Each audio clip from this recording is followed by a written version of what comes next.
اب دیکھو اللہ تعالیٰ نے محمد الرسول اللہ صلی اللہ علیہ وسلم نے اسلام نے ایک دین نے وہی بیٹی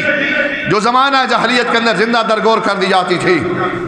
پھر اس کو اللہ نے اور اس کے رسول نے کیا مقام عطا فرما دیا، اس کے پاؤں تلے جنت رکھ دی ہے، ہاں جی اس کو ایک ماں کا رتبہ دے دیا ہے۔ وہی عورت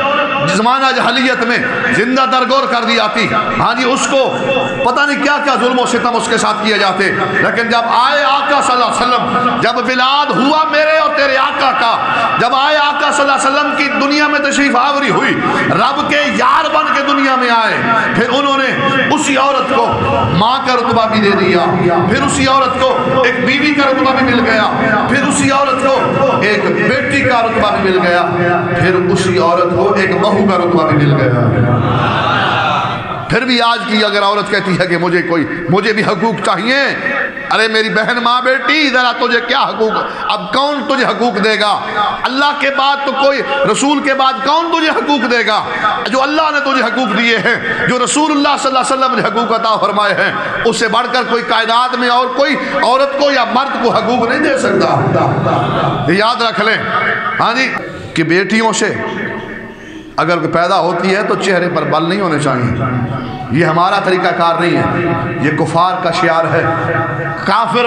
چہرے پر اپنے ان کے چہرے سیاہ ہو جاتے تھے، وَهُوَ قَزِيمٌ، غصے سے لال پیلے ہو جاتے تے، وَإِذَا بُشِّرَ أَحَدُهُم بِالْأُنثىٰ، ہاں جی جب ان کو خوشخبری دی جاتی بیٹی کی، ظَلَّ وَجْهُهُ مُسْوَدًّا وَهُوَ قَزِيمٌ، ان کے چہرے سیاہ اور ان کے چہرے پر غصے کے آثار کہ اللہ نے مجھے بیٹی دے دی، استغفر اللہ نعوذ باللہ۔ اسی بیٹی پر نزہۃ المجالس کے اندر ایک بات لکھی ہے،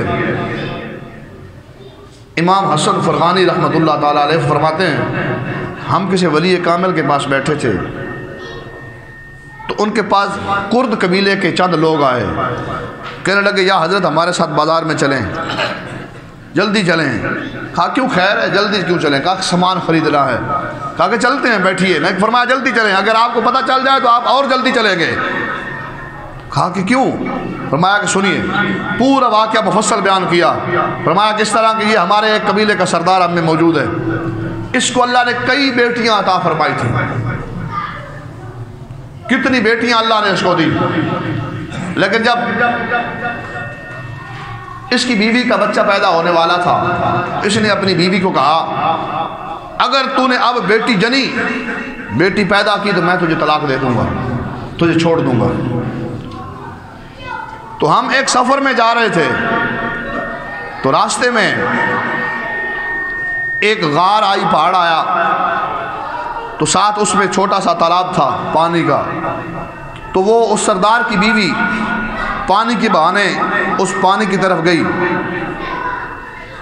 تو وہیں پر اس کو درد ذہ ہوا اور اللہ نے اس کو پھر ایک بیٹی عطا فرما دی۔ اس کے ذہن میں یہ خیال آیا کہ اگر اب میں جا کر اپنے خامد کو بتاتی ہوں، قافلے والوں کو بتاتی ہوں تو وہ تو مجھے مار دے گا، وہ قبیلے کا سردار ہے، برادری کا سردار ہے، تو لہذا کیوں نہ ایسا ہو۔ اس نے بچی کو لپیٹا کسی کپڑے میں، تو قریب ہی پہاڑی میں غار تھی، اس میں وہ بچی چھوڑا ہے،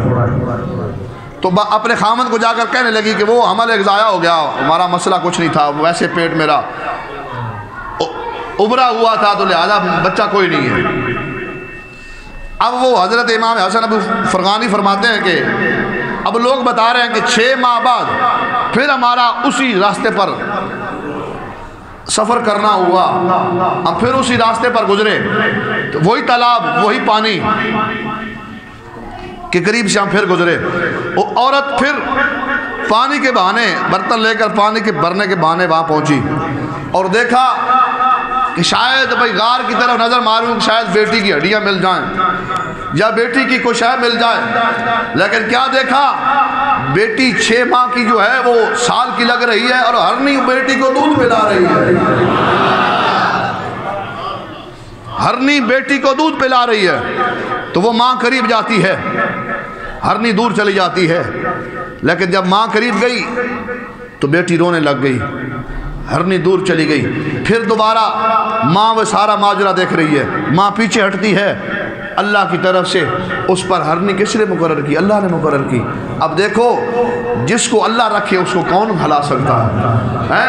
بیٹی کی پرورش اللہ نے اس ہرنی کی ڈیوٹی لگا دی، بیٹی کی پرورش اب ہرنی کر رہی ہے، دودھ پلا رہی ہے۔ اس نے جا کر قافلے والوں کو بتایا، جب قافلے والوں کو اس بات کا علم ہوا تو فوراً جا کر پہنچے، کہا کہ تم نے پہلے کیوں نہیں بتایا؟ کہا میں نے اس ڈر سے نہیں بتایا کہ میرا خامد مجھے طلاق دے دے گا۔ آج بھی اس طرح کے جہلیت کے لوگ، ذہن رکھنے والے لوگ موجود ہیں کہ تو نے 3 بیٹیاں جنی ہیں، اگر چوتھی جنی تو میں تجھے طلاق دے دوں گا۔ نا نا نا نا نا نا، یہ تو رب کے کام میں ہاتھ ڈالنے والی بات ہے۔ نہیں نہیں نہیں نہیں نہیں، بیٹی اللہ کی عطا کرتا ہے، بیٹی جو ہے وہ رب عطا فرماتا ہے، بیٹے بھی رب عطا فرماتا ہے۔ اگر بیٹی پر تو شکر ادا کرے گا، اللہ تجھے بیٹی کے بعد اللہ بیٹا بھی عطا فرما دے گا۔ کہتے ہیں کہ ہم اس بیٹی کے قریب گئے، ہرنی دور چلی گئی، پھر ہم بیٹی کو اٹھا کر گھر لائے۔ اب وہ بیٹی بالغہ ہو چکی ہے، اس باپ نے اب پرورش کی ہے، اب اللہ اور اس کے رسول کے حکم کے مطابق اس کو اپنے گھر کا کرنے والے ہیں، اس کے لیے سامان خریدنے آئے ہیں۔